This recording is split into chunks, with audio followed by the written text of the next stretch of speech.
Muhammad bin Munkadir itu kalau ada orang fasik mati itu dia datang nyolati ngimami. Padahal Muhammad bin Munkadir terkenal wali. Ketika ditanya, bagaimana mungkin Anda orang soleh, bahkan ketuanya wong soleh nyolati wong fasik? Engkau jadi presiden buruk bahwa orang fasik pun sama dengan orang soleh, podo-podo disolati wong hebat gitu. Padahal aturan fikih kan tidak begitu. Aturan fikih itu kalau ada orang fasik meninggal, itu tetap disuruh nyolati.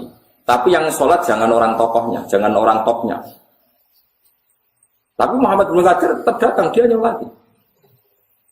Di Global Malik dalam fikih kita, misalnya ada orang mati oplosan atau mati utangnya nyaur dan dia mentalnya buruk. Itu dari hampir semua ulama mengatakan sebaiknya tokoh setempat tidak boleh nyolati. Atau orang soleh topnya setempat tidak boleh nyolati supaya jadi pelajaran zajrun. Tapi tetap harus ada yang nyolati karena itu haknya orang muslim kalau mati harus. Tapi kiai topnya tidak boleh. Itu niru hadis Rasulullah ketika ada orang mati punya utang, Nabi kon ngimami ra kersa, kon nyolati ra kersa, tapi Nabi pas kudur muni ngendikan apa? Shallu ala sahibikum, kowe cung nyolati tapi aku ra usah. Roh itu masyhur itu hadis ini. Logikanya adalah sederhana. Kalau Nabi ikut nyolati orang oplosan misalnya atau orang fasik, nanti akan jadi presiden buruk. Wah, enak ya, dungannya Nabi mesti mandi. Ternyata wong mati oplosan jadi didungakno. Enggak masalah. Kan itu buruk juga. Tapi kalau Nabi tidak nyolati dan tidak menyuruh orang lain nyolati, berarti ada hukum baru, orang muslim yang fasik tidak mendapat hak di. Itu juga resiko. Resikonya adalah nanti ada ritual baru, orang-orang fasik kalau mati berhubung rano kiai nyolati, wong liya nyolati, mereka bikin tradisi mengantar kuburannya wong oplosan. Diobeni arak kuburane terus macam-macam. Mbok selawatane yo nganggo gaple misalnya, tahlilane nganggo minum-minuman. Tapi baru kayak kiai-kiai Indonesia tuh pinter, mbok wong fasik lawe ditahlili. Pikirannya anggap ae ngek ruangane wong main gaple tertutup. Itu jenis darul mafasid muqaddamun. Mergo daerah-daerah sing ora ana tahlilan kok sing mati wong fasik kuwi malah dibugaple tenan. Iki ora urusan bidah-bidahan, madzhab bidah-bidahan lho, ini urusane masing-masing. Artinya misalnya wong fasik mati, sing teko kaya kanca-kancane wong fasik. Kalau kita tradisi kita sudah baik, saya ulang lagi, tradisi kita sudah baik. Wong fasik mati, itu sing nyolati nggih kula, kok sing nahlil ya kancaku kiai. Kalau kita tidak mau, pasti yang nganter ya koncone fasik. Kok diterong katokan cekak, diterong wong nganggo arah, malah ruwet. Mendingan kita ngalahi berprosesi ala Islam. Disebut darul mafasid muqaddamun ala jalbil maslahat. Toh tidak ada kemungkinan masyarakat memahami kita salah. Mergo wong fasik wis dihukum pangeran, misalnya cak wah masuk mati kok oplosan. Iku sok ben piye sampai ditiru. Ya seperti itu. Di ruang tenan ini. Mergo kalau kita tidak datang, engkau terjadi tradisi baru yang susah dikendal. Tapi saya ini kan alhamdulillah, wong fasik lah nak mati itu termudang kiai. Lho kula bolak-balik ngakatno masyarakat. Jadi teng kidul desa kula jarak-jarak 5 kilo, 7 kilo dadi desa kula biasa. Jam 09.00 niku anake kon ngakatno kula. Jam 12, jam 2 dangdutan sing serono niku mboten dangdutan. Nggih biasa sing ngundang. Gus mungkin sing ngakatno jenengan, tapi ngapunten mungkin sing jam 2 niku mboten kula undang. Acarane apa? Mungkin dangdutan. Biasa. Nggih kula teko. Di sebagian kiai ora cocok. Kesannya kita ini bela orang dolim, mentoleransi orang dolim. Ya, tapi tak omongi, anak acara akad kiai ini rata. Terus mereka punya cara sendiri, cara mengawinkan anak. Gak usah akad. Malah repot ya. Nah, itu makanya cara fikih darul mafasid muqaddamun ala jalbil masalah. Cara kaidah malih ma la yudraku kullu la yudraku kullu. Kalau tidak bisa ideal, jangan sama sekali. Acara resepsi sudah jelas maksiat karena ada dangdutan. Tapi acara akad religi karena masih ngundang kiai. Kalau yang baik bisa dilakukan, jangan ditinggalkan semua disebut malah yudroku kullu, la yudroku kullu. Kalau tidak bisa semua, jangan sama sekali. Kalau orang sholat, iso maca Fatihah, sholatnya rubah gedang, isane ngono, itu tetap sholat. Aja pepe sholatnya rasa cara fikih terus gak usah sholat. Itu kok ida malah yudroku kullu, la yudroku kullu. Ono wong diutang 4 juta, ra iso nyaur. Tapi nak 1 juta iso nyaur, ya wajib nyaur 1 juta. Ojo pepe 4 juta ra iso mergo duwe 3 juta menisan ora. Ndak bisa malah hidroku kullu la hidroku. Eleng-eleng. Mulane masyhur nek gore kaidah fikih misale wonten tiyang kok tangane keputus dari sikut. Nah keputus kok sikut berarti kan makhluk wajib hilang. Karena wajibnya basuh tangan kan sampai sikut dengan sikut maksudnya. Jebule sikutnya terputus mau karek bau. Ya cara ulama kon basuh, mergo iku wae kecelok tangan. Kalau enggak ada yang asal yang lainnya di basuh. Mulane cara ulama-ulama misalnya wong ihram wis gundul. Padahal tahallul nyukur rambut. Iku kan disunatno peso diliwatno ning ndase senajan to wis ora ono napa. Itu memang standar kaidah fikih itu. Mala yudroku kullu la yudroku. Ibnu Abbas itu nak Idul Adha mau nyebelah pitik dajah jauh pitik jauh. Ditakoki. Korban kok pitik ben. Mergo filosofine gitu, korban iku ya unta, sapi, wedhus. Tapi kowe nak ra iso wedhus aja terus blas. Misalnya nyebelah pitik atau tuku sapi, mergo dino Idul Adha itu wis diistilahno Allah yaumul uklin wa syurbin, hari makan-makan. Allah wis kadung ngaramno poso. Wis diharamno poso jebule keluarga iku mau goreng tempe. Iku innalillahi wa inna ilaihi raji'un. Lane nek ora kelar wedhus, ya pitik. Tapi aja niati korban kok pitik. Pokoke butuhe itu hari sing hari makan. Iku mau faedah mala yudroku kullu la yudroku. Eleng-eleng. Ya terus seperti itu. Dalam itu tadi, kalau dia sudah maksiat minum mabuk, jangan sampai maksiat membunuh. Jadi kita menghindari nahi mungkar bukan karena kita takut, tapi kita ini orang alim sering tersangka. Pancen orang alim cemen wedinan. Kene ora wedinan, kene iki wong pinter, paham gitu. Paham kene ora wedinan, kene wong pinter, maksudnya nek ana masalah lebih besar, ya kudu dihen. Tapi nahi mungkar tetap wajib. Kalau itu dalam kendali Anda wajib melakukan. Misalnya mungkin sing DPR kayak perda anti minuman keras. Mungkin kiainya nasihati, pernah sepuhe nasihati. Tentu ada urutan-urutannya seperti itu. Baru balik tentang Muhammad bin Munkadir. Muhammad bin Munkadir nak diundang fasik mati tetap nyolati. Alasannya ketika ditanya, 5 datus sholli ala fulan, wakot kana fasikon, dia itu fasik sekali. Itu jawabannya ini pulau nangis tenan haru. Jawabannya gitu, pulau itu apal takbirin. Inni astahi minallah ayya'lama minni anna qudratahu ta'jizu an ahadin min khalqi. Dia hanya jawab seperti itu. Aku nyolati wong fasik, mergo aku izin mbek pangeran. Izin kuatirku Allah ningali atiku seakan-akan maghfirahnya Allah itu tidak bisa menyentuh anak ini. Maghfirah Allah Ta'ala aku jembar, aku tetap nyifati jembar. Senajan aku gelo mbek wong iki. Iso wae maghfirah Allah jembar ya cukup nggo nyepuro cai. Piye jajal. Kula nyolati wong mati oplosan yo gelo tenan, dhewe wong fase. Tapi anggere eling, tapi iso wae jadi di sepuro maghfirah Allah Ta'ala ora ngarep kalah mbek wong iki. Ya wis nyolati mbek gremeng-gremeng wis pokoke nyolati. Kadang bisa ibuke mergo salihah, kadang bapake tiyang saleh. Kita ini kan itu kan sama seperti Rasulullah, Abdullah bin Ubay itu munafik. Masyhur, tapi ketika Nabi diaturi anaknya santri, saleh, alim. Nabi diaturi nyolati, mergo ngregani sinten? Anak. Ini hidup ini sudah kompleks. Kadang wong ku berdua, tapi anak wong soleh. Kadang berdua mbake wong soleh. Daripada berdua mau minum kan mendingan daripada berdua nganti membu. Tapi kamu jangan mengatakan nahi mungkar tidak wajib, itu salah besar. Nahi mungkar ila yaumil kiamah tetap. Tapi tentu ada seninya, ada tahapannya. Bukan langsung nahi mungkar, gue dijual tosi, gue raiso kerja, anak bujum terlantar. Ibu ya tangisan, songkot dosa mau mabuk, saya dosa jual tosi, kiai. Kan lebih berat bagi keluar. Tapi kedarani fatwa saya seperti ini, rasa barani ilmu tunggal, Anda boleh punya rumus ilmu sendiri. Tapi aku yakin, gak meyakinkan mau, mereka mesti gak ada perhitungan nih. Alasannya pokoknya apa? Tidak bisa seperti itu. Mulane macam-macam ya. Jadi kalau suwun sing ngaji kula misalnya ana tangga fasik penggaweane resepsine undang dutan kok akate ngundang kiai cara aku nak kiai ini ada udur harus datang. Setidaknya dalam akad itu berarti misalnya akad Islami skore 10, maksiate di ana skore kan ana hitungane dhewe-dhewe. Tapi nak kiai ini ra teko sak akad kriminal kan kriminal dua-duanya disebut mala yudroku kullu la yutraku kullu. Kalau tidak bisa semua, jangan semua perintahnya Allah ditinggal. Nggo sithik-sithik lah dilakoni.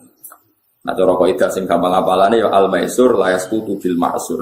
Al-maisur la yasqutu bil ma'sur. Kowe diutang 4 juta ra iso nyaur, mergo dhuwitmu mau 1 juta. Ya wajib nyaur sak. Aja kok pepe utangku 4 juta. Dhuwitku mau 3 juta ora usah nyaur wong ora kuat. Wah, ya repot. Ya sama seperti Nabi ngendikan wong nak rabi iku kudu golek cawe wedok sifate papat. Nasabe apik, agamane apik, ya ayu ya di duwe. Tapi wong sing memenuhi sifat papat mesti ra gelem mbek kowe tak jamin. Lha ya nak Nabi ngendikan seperti itu, tungkahul mar'atu li arba'in di maliha wa jamaliha wa hasabiha fatwa bidzatid.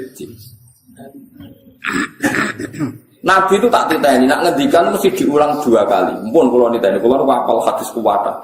Nabi nak ngendikan itu 2 kali, diulang. Tapi jika itu semuanya tidak bisa, maka fasfar bidzatid. Kamu ngambil perempuan, yang penting ada unsur demi agama. Nah kemudian demi agama ini ulama khilaf. Karena demi agama itu ya agak jelas. Nabi mau ngendikan demi agama. Misalnya saya ini orang cawe itu ayu. Rontok-rontok nakal, tapi orang anti nakal sing zina, rontok-rontok nakal. Nah kira-kira dirabi kiai jadi bunyai, nah dirabi badan narkoba jadi pengedar narkoba. Dirabi santri jadi santri. Kalau kamu niat menobatkan orang itu dan menjadi baik, ya apa-apa rabi caiku, anggap aja demi agama. Ya itu caiku jadi capek. Tapi ada ulama yang mengatakan tidak boleh khawatir nulari kue malah jadi elek. Ya itu terserah masih sek nguji iman kan. Ya sama kancaran fasik mon. Ono ulama darani kancaran fasik itu baik. Piye Nabi dakwah itu ciri khasnya nobat nawang fasik. Tentu dalam menobatkan butuh proses. Tapi ada ulama yang ikhtiyat, jangan kancaran fasik mari katut. Itu kan sama-sama ikhtiyat. Dia sama-sama nopo? Sama-sama ikhtiyat. Yang penting kita ini tahu secara kaidah Islam pokoknya eling-eling kaidah terus Ibnu Abbas agar bodoh niku dene nyebelah pitik aku. Ya saiki misalnya sampean ra iso pitik jago pokoke itu daging sak kilo butuhe iku anak mangan daging sehingga ra nyalano panitia masjid ngoten paham ya. Nah ini misalnya untuk bagian daging ke masjid paling setengah kilo gara-gara kowe ra tuku daging sak kilo keluarga nyalano panitia nopo masjid. Wes kere tomak kasut ngrasani ngelek-ngelek wong kan sempurna elek. Toh kowe tomak iku hanya gara-gara ke medhit ra ono anakmu setengah kilo daging. Momen foto kan selesai. Anakmu isih teman daging, bojo man daging wis gak kecangkeman tok ora entuk wis. Disebut malah hidroku kullu la hidro. Begitu juga nih masalah imam. Kulo nak sholat sering makmum, sampai sekarang sering makmum. Riyen bapak kulo lagi sering makmum. Nabi itu ngendikan imam sholat itu. Dewe Nabi pernah Nabi ngendikan, ya ummul qauma aqra'uhum li kitabillah, fa in kanu fil qiraati sawaan fa afqahuhum, fa in kanu fil fiqhi sawaan fa asammuhum, fa in kanu fis sinni sawaan fa aqdamuhum hijratan. Yang berhak ngimami itu yang paling baik bacaan Qur'annya. Jika bacaan Qur'annya sama, maka diundi yang paling pinter fikihnya. Kalau pinter fikihnya sama, yang paling sepuh. Kalau yang paling sepuh sama, yang paling dulu hijrah. Itu juga dawuh Nabi. Tapi kalau nuruti dawuh ini, imam harus diseleksi. Itu Fatihah yang benar. Kadang mau ngapal Quran, rapati roh fikih. Kadang ahli fikih, rapati sama Quran. Kan gak ada yang sempurna. Itu ya dawuh Nabi.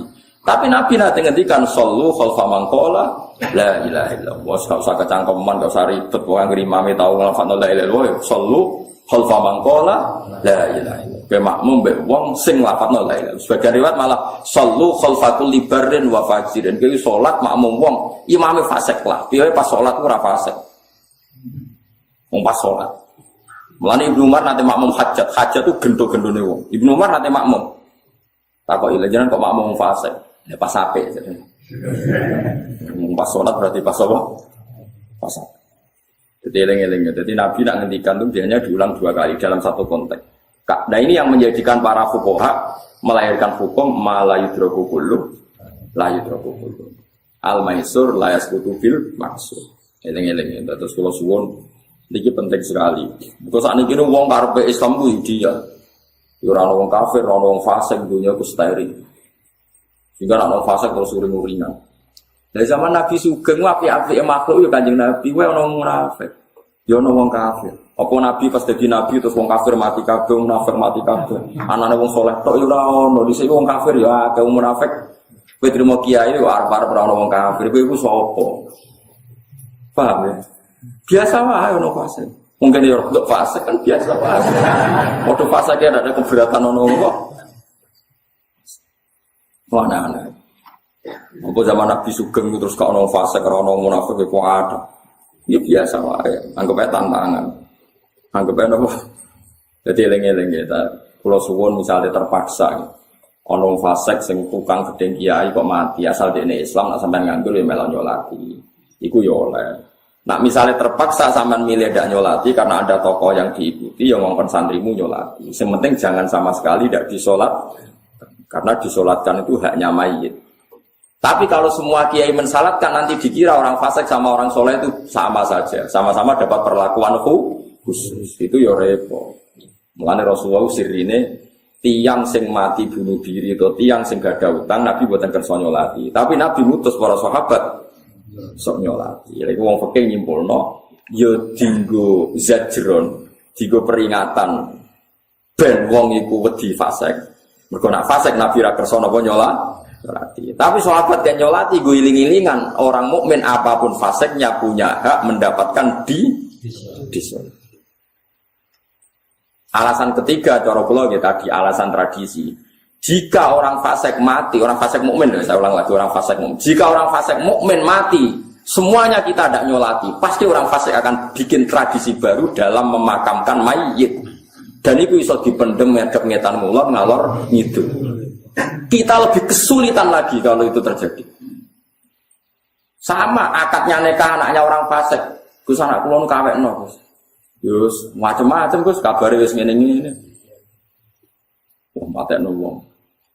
Yus mesti karo-karuan ke sana. Tapi saiki kepengen kawin waduh. Tetap kawekno. Tapi itu tadi suatu saat kita kandhani anak sing produk ilegal bapake iku ora waline, sampe nak kawin misalnya waline hakim kudu diterangi. Suatu saat butuh momentum disebut kudu ila sabili rabbika bil hikmati wal mau'izatil. Kalau orang-orang fasik melakukan akad nikah kamu tidak datang, repotnya nanti akan menciptakan adat sendiri. Saiki fasik sak Indonesia apik kabeh dalam hal ini. Wong ra salat laku nak wong tuane mati ngundang kiai. Jadi semua asani top ya akhirnya acaranya itu sholat. Mendeme ya madem ngulon. Bariku ya tetap minha khalaqnakum pokoknya ya fulan tak kok pangeran marbuka ya pokoke adate ngono. Lah nek misale wong kiai ana sing teko fase kabeh ge adat baru bari mati wah kancamu ngombe mati sitok cah. Ngono tok wiridane. Kok sing di toko sing diutangi, wah semrong bayar mati. Tapi nek sing adate kiai kan ngono, wis adate kiai kan muga-muga disepuro dosane. Wis ngono tok. Ono wong yo dikandani jong mesti kutok sing lakoni wong yo aja niru kan. Diskusinya kan seputar itu, omong-omongannya kan seputar itu. Lha kowe eling-eling ge, mulane cara fikih fatwane nek kowe eling-eling wae ma la yudroku kullu, la yudroku kullu. Misale kira kelar kaji, ya nek wong kaji wis sangoni, aja ora kelar kaji ora wong kaji malah hasil. Ya sangoni. Ben sebagian rezekimu melok nganter dia ke Mekah. Di KPD ono kaji kira kelar kaji duitmu mau 1 juta, gak kelar kaji. Ono kaji sangoni 1 juta. Omongi sing kaji niki damel jajan te Mekah. Jadi sebentar takoki pangeran kowe ora kaji boten kelar Gusti, tapi duit kula mun bedar te Mekah. Kan keren. Kok iso lan ku sing kaji-kaji kula sangoni. Niku blonjone nganggo harta kula. Sotak tahun saya pangeran wis pinter sampai. Lho nggih tenang, kula niku mboten sombong. Kula riyen niku yen pun alim kalian bapak kan modal Mekah kula mboten purun. Pikiran saya ya saya tuh ora kepengin teng Indonesia mau. Tapi kadang-kadang kula sing modal Mekah niku kula sangon. Pikiran kula nggih sederhana. Nak ora iku aja blas. Lek pintere Ki Jawa niku nak ana wong kaji tangga-tanggane kok nyangoni. Lah saiki kena LSM malah wong sugih kok mbok sangoni innalillahi wa inna ilaihi raji'un. Wong kono wis sugih kok sangoni kono kelar kaji kira kelar kaji malah sing ra kelar kaji nyangoni sing kelar. Iku pikiran wong LSM ora pikiran wong bulat niku. Wong LSM kan bela sing marat, harusnya sing kaji sing sugih nek iku kowe walian sing marat. Logikane ora ngono, kowe wis ra kelar kaji. Mbok yo nyangoni sing kaji. Ben dhuwitmu beredar ning Mekah, buktekno nek kowe seneng Kanjeng. Wong nanti saya ini jadi diri ya. Ya ono kaji kula sangone iki akhire ya. Perkara nak rupiah kuwatir ku dibelanjakno ning Indonesia. Tak akal ya udah jadi ini sering iso real. Aku kadung pinter tapi tak akal. Aku dikira real dadi nak ono kaji tak sangon. Ada aku terkenal ngalim tak sangon iku bangga. Oh sang. Wah gue belanja di Mekah. Nah apik ibu sudah kau fakir miskin. Nah apik pas-pasan gue belanja ning belanjane. Mesti di Mekah itu sih real. Kayak iso dibelanjakno ning. Mergo rupiah kan resiko kadang. Jebule ra digawa ditepno anak ini omah wah ke Mekah. Tapi kalaupun itu iya ya ora masalah. Insyaallah tetap kamu seneng haji. Enggak masalahnya sang rupiah lah enggak masalah. Misalnya duitmu sing kok digo dikekno anak ini omah ya ora masalah. Karena niatnya sampean wis pokoke hormat yang nopo. Ya mergo